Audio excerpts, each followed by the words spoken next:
Cardiopulmonary resuscitation, CPR, discovered in 1960 by a team of doctors, implements several principles and has saved many lives through the course of history. It is constantly evolving to make it easier for the public to administer, but the principles of restarting the heart are all unchanging. First, time is of the essence. Act immediately. Check for breathing. Listen, feel, and look. Listen for wheezing or faint breathing. Feel the breath on your skin and watch for chest movement. If not breathing, move to the next step. Check the pulse, commonly done in the hands or wrists and the radial artery.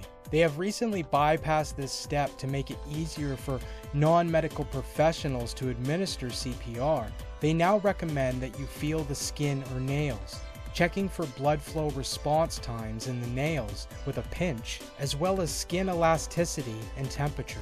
As a person with no heartbeat will turn cold relatively quickly, begin mouth-to-mouth breathing and chest compressions. Checking the eyes is not only a way to tell if someone has regained consciousness, it's also an indicator of brain damage or death and associated time frames. This is the scientific process associated with CPR. In 2 Kings 4, a woman's son loses consciousness after severe migraines to which she believes he has died. Migraines have often been associated as an indicator for inevitable heart failure due to lack of blood flow and slow heart rates. The woman runs to the prophet Elisha. Elisha tells his servant to take Elisha's staff and run to the boy, stopping to talk to no one, even if they call out to him, indicating the first step of CPR.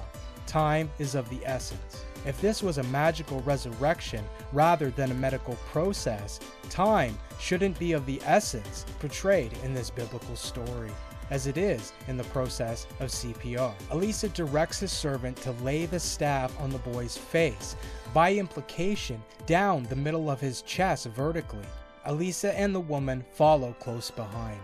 Elisha's servant does as he asks, and when Elisha and the woman arrive, his servant informs him that the child is making no noise and is unresponsive.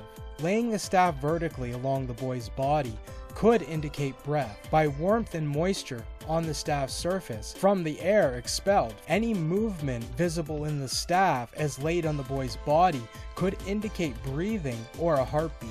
As well, the weight of the staff laid along the boy's body could induce physical or verbal responses. These are likely the factors that were being observed when considering this action as directed by the prophet Elisha. The first steps of CPR. Time is of the essence. Listen, feel, attempt to wake up and observe the chest and airways, which the staff would have easily demonstrated these factors in a clever way. Elisha then comes into the room with the unresponsive boy. He puts his hands on the boy's hands, checking for a pulse through the radial artery. He puts his eyes to the boy's eyes, checking pupils, eye movement, and response, among many other potential factors. He puts his mouth on the boy's mouth, beginning mouth-to-mouth resuscitation. He lays his body across the child's body. This was likely him doing chest compressions with his entire body weight rather than with his 2 hands as we are directed to do today.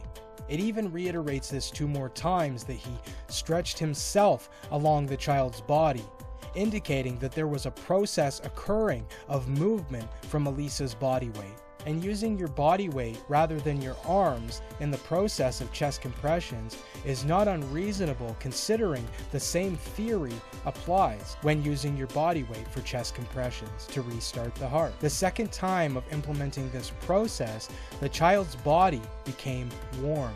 The third time, the child began making noise. Both indicators that the heart has been restarted and the person has regained consciousness in accordance with CPR protocols. This is undeniably CPR in accordance with the medical process rather than some magical resurrection, as these protocols should not apply in a magical scenario. Though this may seem like a vague and strange description, despite including all the principles and processes of modern CPR, one must consider the context when reading this story. If you didn't know what CPR was, yet watched someone perform it, you would likely describe it in a similar way to the biblical narrative, in accordance with the process of modern CPR. So though Alicia had a different method than our modern process, it's undeniable to conclude that he was utilizing all the factors associated with the process and protocols of modern CPR. In the Bible, the prophet of God revived a child, utilizing the exact same process created in 1960 that we today call CPR, except 3,000 years prior to its discovery.